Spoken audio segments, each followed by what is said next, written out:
Je crois qu'il y a un cinéma, si mes souvenirs sont bons. Après, il y a le monument là, c'est tout ce que je sais. Il y a une histoire de premier film tourné ici, etc. Ils ont fait le train à la Ciotat, ils ont fait le cinéma aussi, ils ont filmé le train qui arrive en gare. Ils ont fait la lumière. Voilà, c'est ça. Les années-lumière, non. Les années-lumière. Ici, c'est la plage Lumière. Est-ce que vous savez pourquoi? Oui, parce que Lumière a été un homme, ont été, parce qu'ils sont deux, ont été des hommes très importants pour la Ciotat. Ils ont fait le cinéma. Oui, ils ont filmé l'arrivée du train dans la gare. Ils ont filmé le jardinier arrosé. Ils ont donc filmé des trucs très heureusement d'ailleurs. C'était des artistes. C'est vrai, c'est vrai.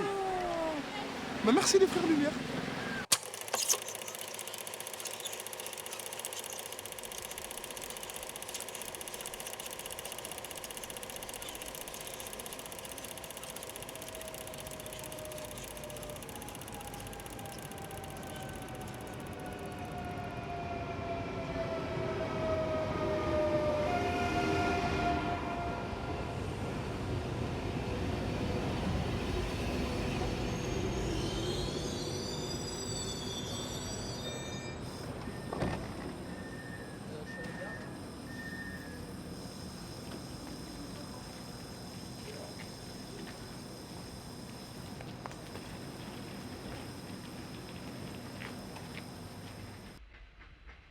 C'est là, à cet endroit précis, que le cinéma est entré en gare de la Ciotat.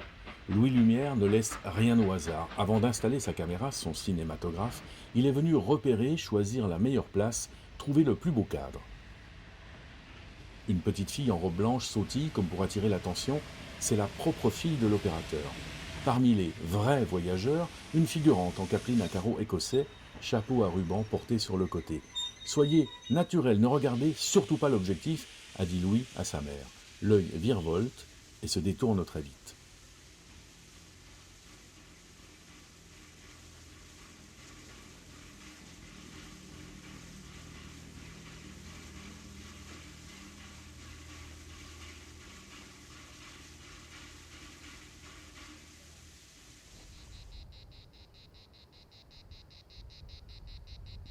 Cette histoire commence dans les années 1890. Antoine Lumière est devenu un riche industriel grâce à ses deux fils, Louis et Auguste, qui ont mis au point les étiquettes Lumière, une émulsion photographique formidable qui permet à tous de prendre des instantanés. Il voyage, Antoine, pour son plaisir. À Paris, il a rencontré un ciotadin, Lazare Sellier, franc-maçon comme lui, qui lui vante les charmes du sud de la France. Antoine Lumière, qui est franc-maçon depuis fort longtemps, et qui a un rôle important en maçonnerie, rencontre à Paris lors de ce qu'on appelle un convent, c'est-à-dire une sorte d'assemblée des députés de chaque loge en France, du Grand Orient de France. Il rencontre un député marseillais, mais ciotadin, et qui va le convaincre de venir faire un tour à la Ciotat, qu'Antoine Lumière ne connaît pas, parce qu'il lui dit, toi qui es photographe et peintre, parce que la passion d'Antoine Lumière, c'est la peinture, on photographie, on retouche, tu verras, il y a une lumière magique à la Ciotat. Et en plus, si tu pouvais nous aider à recréer une loge, ça nous rendrait bien service. Et Antoine Lumière va petit à petit acheter tout ce qui est le bord des plages de la Ciotat actuelle, et il va donc s'installer à la Ciotat, et il va, quelques années après, permettre de créer une loge du Grand Orient de la Ciotat, qui existe toujours bien sûr, et qui par, je dirais, reconnaissance s'appellera et s'appelle toujours Lumière du Sud. Antoine Lumière achète des champs et des vignes à 3 km de la ville et des chantiers navals et fait construire un véritable palais avec 3 salons de peinture, sa passion, pour suivre la course du soleil tout au long de la journée. Antoine achète 82 hectares à La Ciotat entre 1890 et 1903, en partant donc de là le 11 octobre 1890 et en remontant et en achetant progressivement des lots jusqu'en 1903. 82 hectares, c'est pas mal. Vous savez, à l'époque, le Clos des Plages, c'est loin du centre-ville, la population ciotadenne est essentiellement ouvrière, tournée vers la mer et vers les chantiers. Nous, la grande partie des hommes d'âge adulte qui travaillaient, c'était soit au chantier, soit ils étaient navigateurs. On ajoute à ça quelques paysans qui travaillaient, quelques fermiers qui travaillaient pour des propriétaires qui avaient de grands domaines. Donc Antoine Lumière, non, honnêtement, on ne peut pas dire que ce soit vraiment inséré dans la vie sociale ciotadenne. Depuis plusieurs mois, une fièvre court à travers le monde. Et si un jour on pouvait animer les photographies, ces vues fixes, et capturer la vie dans son mouvement? Muybridge et Edison aux États-Unis, Marais, Domeny et Reynaud en France multiplient les expérimentations. Antoine Lumière voit là un nouveau défi à relever pour ses deux fils prodiges. Louis et Auguste travaillent avec acharnement et en décembre 1894, ils finalisent un appareil servant à l'obtention et à la vision des épreuves chronophotographiques. Ils le nommeront cinématographe.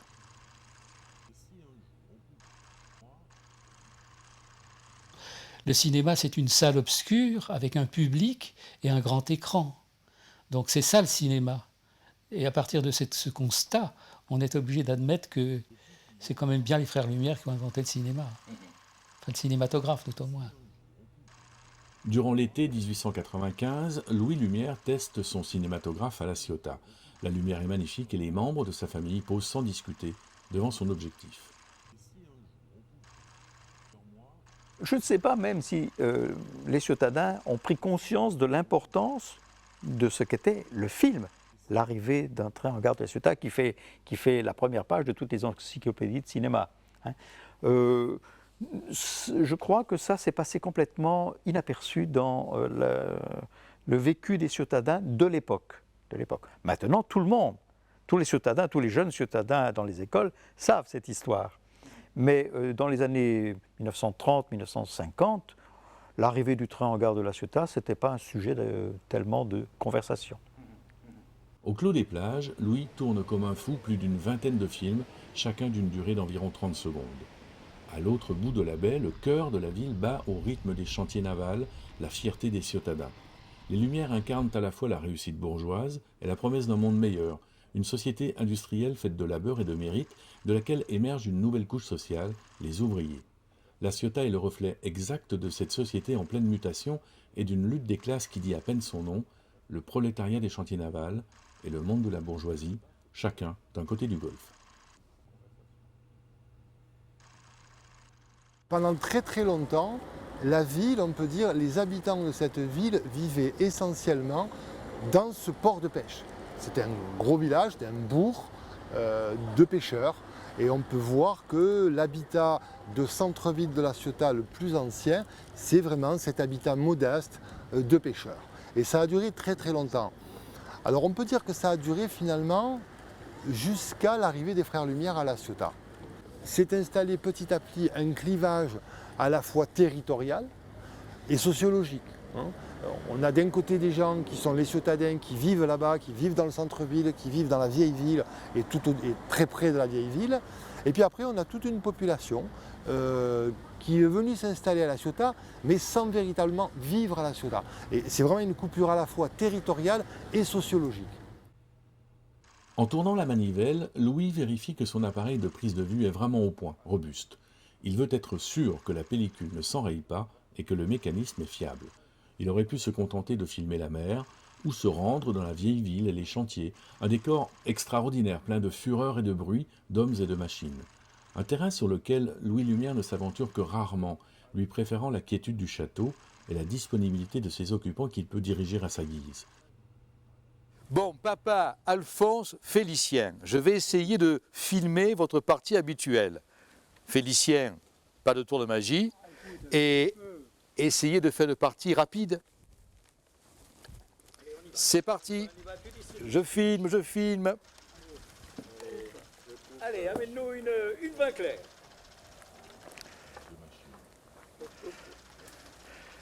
Attention aux cartes, hein. Félicien. Carreau. Alors, c'est quoi là tout? Carreau. Ouais. Carreau. Il a que du carreau. Oui. Carreau. Oh, il y en a. Papa ne te laisse pas faire. Oui, oui. Belle partie, hein. Ah ouais, bravo. Alors, qui est-ce qui gagne? Allez, on boit, buvons. Elle est bonne, elle est Tu payes pas de payer. T'as perdu. Papa, tu nous coûtes cher comme d'habitude. Tu la payes, t'as De machine. Antoine a appris à son fils les lois de la photographie et lui compose ses vues avec rigueur en jouant sur la profondeur de champ et la diagonale du cadre. Mais il ne se contente pas d'être un excellent technicien. Il sait que les scènes qu'il tourne capteront l'attention du public si l'action est rythmée et qu'elle raconte une histoire, aussi simple soit-elle.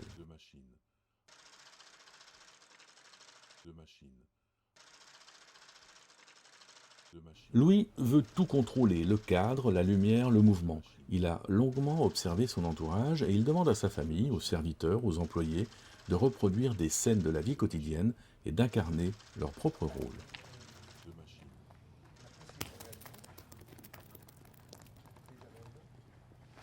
Allez, vite, vite. Isabelle, bravo. Vas-y. Allez, Monique, vas-y. Bravo. Oui, génial. Oh là là. Allez-y, allez-y, ça tourne. Ça tourne. Attention le bouchon.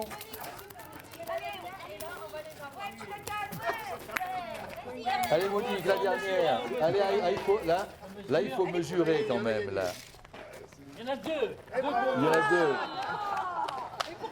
Est-ce que vous êtes sûr qu'il y en a deux là, hein? Est-ce que vous êtes sûr qu'il y en a deux? Les Lumières sont de grands bourgeois. Antoine le père, orphelin à 7 ans, veut oublier les années de misère. Aujourd'hui, il est riche et reconnu dans la bonne société, c'est un industriel qui compte. D'emblée, le cinématographe Lumière s'est placé au service de l'idéologie dominante, celle d'une classe bourgeoise à son apogée, confortablement et solidement installée au pouvoir, pleine de bonne conscience et de valeurs posées comme universelles et éternelles. Les films Lumière chantent à leur manière les vertus du travail, de la famille, de la patrie. Le catalogue de leurs vues se remplit de défilés militaires et de cérémonies officielles. L'usine et le monde du travail collectif sont peu représentés. Louis ne tourne qu'un seul film dans les ateliers navals, mais près d'une dizaine de scènes de baignade au Clos des Plages. Je pense que la fierté de La Ciotat était très, je dirais, regroupée sur cet acte extraordinaire de lancement de bateaux.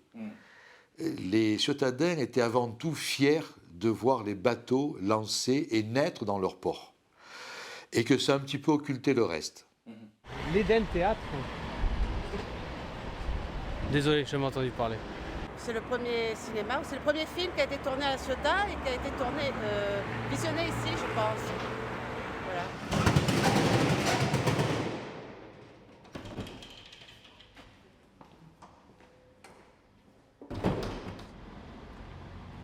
Entre le Palais Lumière et la ville, presque à mi-chemin, une salle de cinéma aujourd'hui la plus ancienne au monde.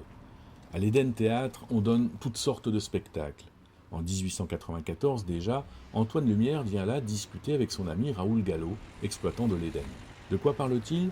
De la vie, des femmes, de photographie, de peinture.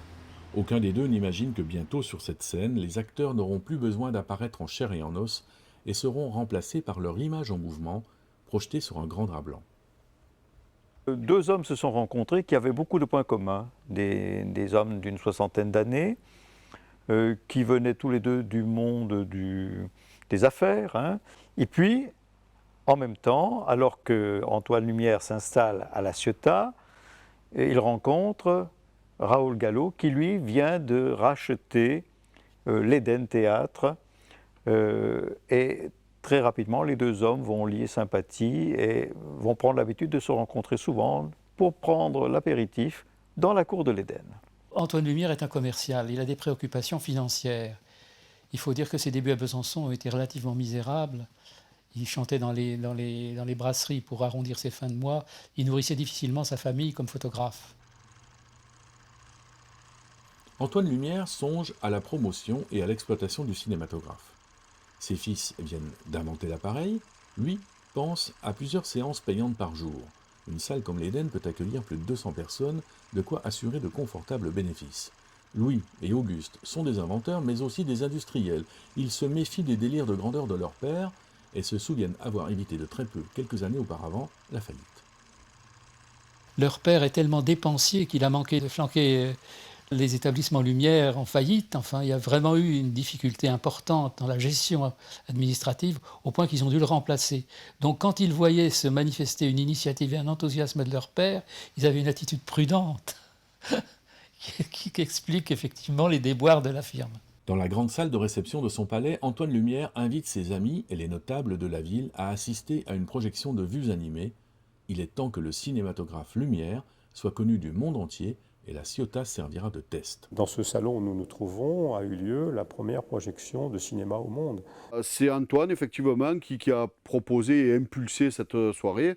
Donc c'était une manifestation sur invitation. En fait, les Lumières ont invité les notables de la petite bourgeoisie ciotadaine, plus des amis qu'ils pouvaient avoir. À la Ciotat, on ne fait pas payer, on invite, on est généreux. Et c'est la famille Lumière qui va inviter 150 personnes chez eux. Le premier article racontant une séance de cinéma, on dit à l'époque de vues animées, va être par Léo Bonifay, un journaliste du Petit Marseillais, qui était la Provence de l'époque, et qui va être le premier article racontant une séance de cinéma. Ainsi, parmi les nombreuses scènes qui se sont successivement déroulées sous les yeux de l'assistance, citons d'abord les ouvriers et les ouvrières de messieurs Lumière sortant de leurs ateliers de Lyon. Et dans le nombre des scènes que nous passons, toutes aussi intéressantes les unes que les autres, on nous a montré de la même façon des scènes comiques d'un hilarant effet, des baignades à la Ciotat où baigneurs et baigneuses s'ébattent à qui mieux mieux en faisant clapoter l'eau. C'était merveilleux.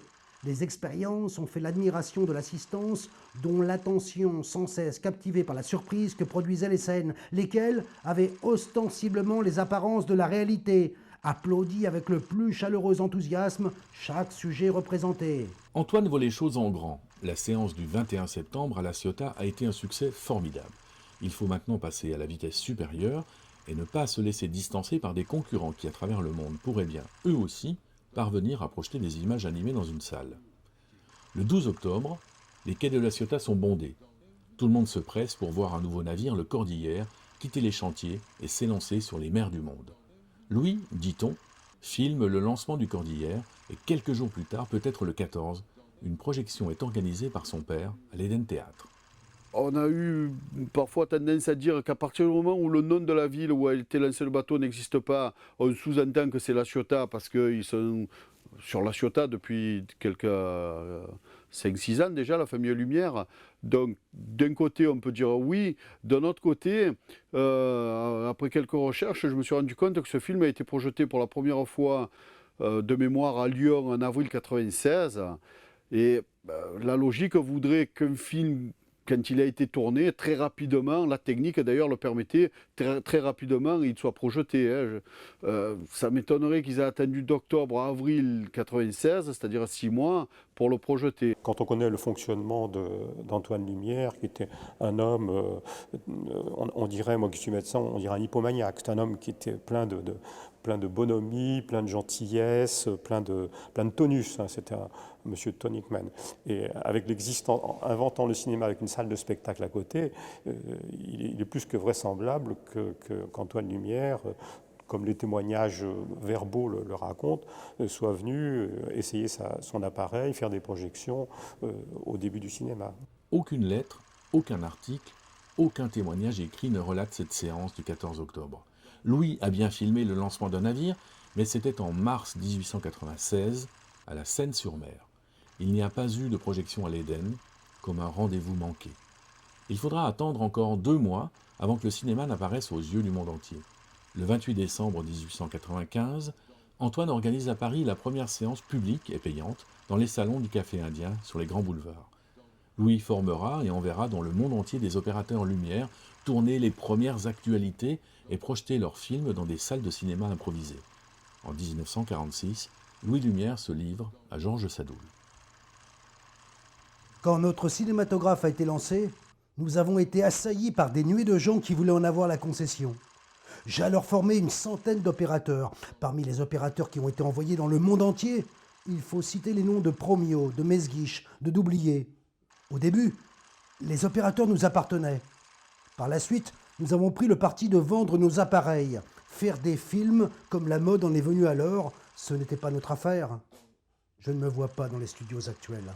Je pense effectivement qu'ils ne croyaient pas à ce que le cinéma connaisse un tel succès, et que l'aspect commercial, il n'était pas commercial, Louis Lumière. C'était un homme, si vous voulez, il n'était pas comme s'appelle Edison, qui lui avait la fibre américaine, qui avait très bien compris, dès qu'on inventait quelque chose, qu'il fallait vite l'exploiter. Il n'avait pas cette mentalité américaine. Louis continue à inventer sans cesse.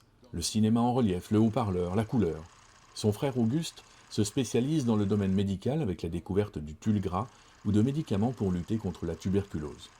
Le cinématographe est devenu le cinéma, un art qui a grandi sans Louis Lumière. Son invention est contestée et minimisée. Il ne serait pas le premier, aurait tout pris aux autres. Louis reste modeste, mais sans doute en nourrit-il de l'amertume. En juin 1925, devant l'Académie des sciences, il déclare « Qu'ai-je fait? C'était dans l'air. Les travaux antérieurs, ceux de Janssen, d'Edison et surtout de Marais et de ses élèves, devaient un jour ou l'autre conduire au résultat auquel j'ai eu la chance d'arriver le premier. D'autres appareils ont pu précéder mon cinématographe pour diverses démonstrations et représentations, mais ils ne marchaient pas.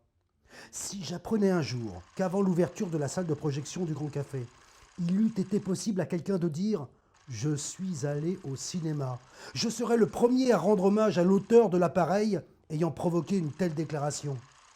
Jusque-là, et en pleine quiétude d'esprit, je crois pouvoir me considérer dans le domaine de l'industrie cinématographique comme le premier venu. Le cinéma a fait ses premiers pas à La Ciotat avec Louis Lumière, réalisateur qui a filmé la vie ordinaire en révélant ce qu'elle a d'extraordinaire. Il ne voulait pas de studio, de décors, d'acteurs et de maquillage. Il ne voulait rien emprunter au théâtre. Félix Mesguich, un des tout premiers opérateurs Lumière, raconte ce que lui a dit Louis en l'embauchant. « Je ne vous offre pas un emploi d'avenir, mais plutôt un travail de forain. Ça durera 1 an ou 2, peut-être plus, peut-être moins. Le cinéma n'a aucun avenir commercial. »